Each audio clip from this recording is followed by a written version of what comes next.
Welcome to this visual explainer. Today, we're looking at the absolute operational backbone of any humanitarian response, and that's the medical supply chain. You see, when a crisis hits, your ability to deliver life-saving relief items, emergency equipment, and incredibly sensitive medical supplies, well, that is quite literally what stands between survival and catastrophe. So we're going to map out the precise mechanisms you need to build resilient, interoperable logistics systems under the most chaotic conditions you can possibly imagine. The stakes really couldn't be higher here. Okay, let's dive right in. Here's how we're going to break this down today, moving from the macro all the way to the micro. We'll start with the IADM mandate and strategy, then move to the cold chain itself, the critical link. After that, we'll tackle infrastructure and temperature control, jump into medical inventory management out in the field, and wrap it all up with the 4 catalyst principles. All right, part 1, the IADM mandate and strategy. Let's look at why we're actually building these frameworks to begin with. The whole point of our core mandate is building systems that literally do not break when the world around them falls apart. We are designing highly resilient supply chains that have to operate through disrupted infrastructure and totally unpredictable demand.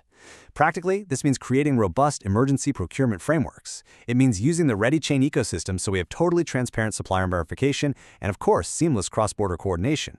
It's really all about weaving together an interoperable logistics network that can just instantly plug into government and private sector supply chains the second a crisis starts.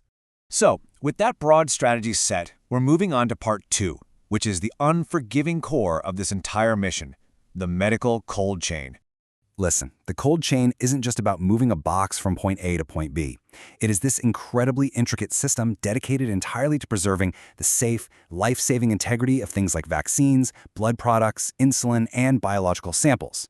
The absolute golden rule here is that these items have to be maintained within a strict, totally uninterrupted temperature range across the entire supply chain, and I mean from the exact moment they roll off the manufacturer's line to the very second they are administered to a patient. I really want you to let this quote from our source material sink in. Transport should be viewed as a mobile storage environment. This is a massive paradigm shift, right? Moving a vaccine on a bumpy truck or a cargo plane does not press pause on its strict storage requirements. The transport vehicle itself literally has to function as a high-precision, mobile warehouse. And this brings us to a huge clash, the sterile ideal versus the chaotic reality. Look, in a spotless laboratory, keeping a vaccine at its required +2 to +8 degrees Celsius, pretty easy. But in humanitarian logistics, you are tasked with maintaining that exact same temperature in environments plagued by blistering heat, choking dust, and totally unreliable power grids. That stark contrast is exactly why strict, standardized infrastructure isn't just a recommendation, it's survival. Which leads us perfectly into Section 3, Infrastructure and Temperature Control. How do we actually pull this off in the real world?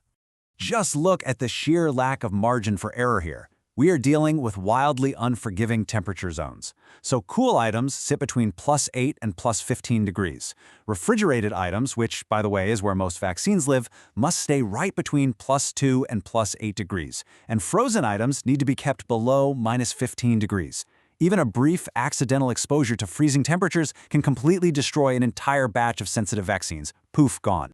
So how does the infrastructure actually scale as we get closer to the patient?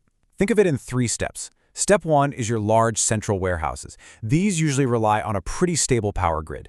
Step 2 moves us out to district facilities, like shipping containers and regional cold rooms. Here, the grid is totally unstable, so backup generators are absolutely mandatory. Finally, step 3 is the last-mile distribution. At this stage, zero electricity. You are entirely reliant on insulated cold boxes and ice packs. Notice how, as your reliance on stable power drops, the actual risk to the product dramatically skyrockets. To survive that chaotic last mile, you need a very specific arsenal of equipment. For massive volumes over a cubic meter, we're talking full-scale cold or freezer rooms. For standard storage, electric, ice-lined refrigerators are your best bet. But when the power inevitably goes out, we depend heavily on cold boxes, which have a holdover time of about 2 to 7 days. We also use specialized vaccine carriers, ice packs, and these really clever foam pads. The foam pads basically act as a temporary insulating lid to keep open vials cool while you're actually doing the immunizations. 48 hours, just 2 days. That number is absolutely critical. That is the absolute maximum cold life of a standard vaccine carrier used out in the field. When a last-mile delivery team heads out on a vaccination campaign, that clock is ticking, and it is ticking loudly. They have a maximum of 48 hours before that controlled environment fails and those life-saving vaccines become completely useless. All right, part 4, medical inventory management in the field. Because keeping things cold, well, that's really only half the battle. Out in the field, inventory is a crazy high-stakes balancing act. Think about it. If you overstock, you just end up with items deteriorating during long storage, expiring on the shelf, and wasting vital funds. But if you understock, the consequences are immediate and devastating. Patients receive less appropriate substitutes, treatment is delayed, suffering is prolonged, and in the absolute worst-case scenarios, it leads directly to preventable deaths.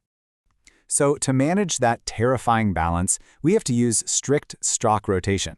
But for medical supplies, forget FIFO, first in, first out. For anything with an expiration date, we use FEFO, first expired, first out. This means even if a brand new delivery arrives this morning, if its expiration date is sooner than the dusty old stock sitting on the shelf, that new delivery must be issued first. Expiration dates dictate absolutely everything. The reality is that a field-ready inventory system relies entirely on highly disciplined, honestly kind of mundane daily routines. We're talking continuous temperature monitoring. And hey, if you don't have automatic alarms, that means you're doing twice daily manual thermometer checks. It means strictly keeping humidity below 60% so you don't ruin sterile packaging. It means storing photosensitive items far away from direct sunlight and doing regular physical stock counts just to ensure the warehouse bin cards match the digital systems perfectly. Finally, we arrive at Section 5, the 4 catalyst principles. Because none of this data, or the equipment, or the rules actually works without the human element. If you take one thing away from this whole explainer, let it be this core philosophy. Cold chain integrity is not just some technical requirement on a clipboard. It is a massive team effort built entirely on shared accountability. If procurement doesn't talk to warehousing, a shipment arrives before the cold rooms are even turned on. If the health programs don't update the logisticians, excess stock just sits there and expires. The absolute best equipment in the world will fail without synchronized human coordination. To actually make that coordination happen, the IADM framework leans on 4 catalyst principles. First up, relational continuity. This is keeping procurement, transport, and health programs hyper-connected so no single link operates in a silo. Second, relational integrity. Doing the right thing when literally no one is watching, like honestly reporting a temperature deviation instead of hiding it. Third, foresight, anticipating power outages and making sure ice packs are frozen long before a crisis even hits. And fourth, communication as responsibility, understanding that staying silent creates immense risk. Speaking up early ensures fairness and equity for the patients relying on you. I want to leave you with this final thought. A single door left open, one unmonitored refrigerator, or just a missing import permit can easily compromise thousands of vaccines.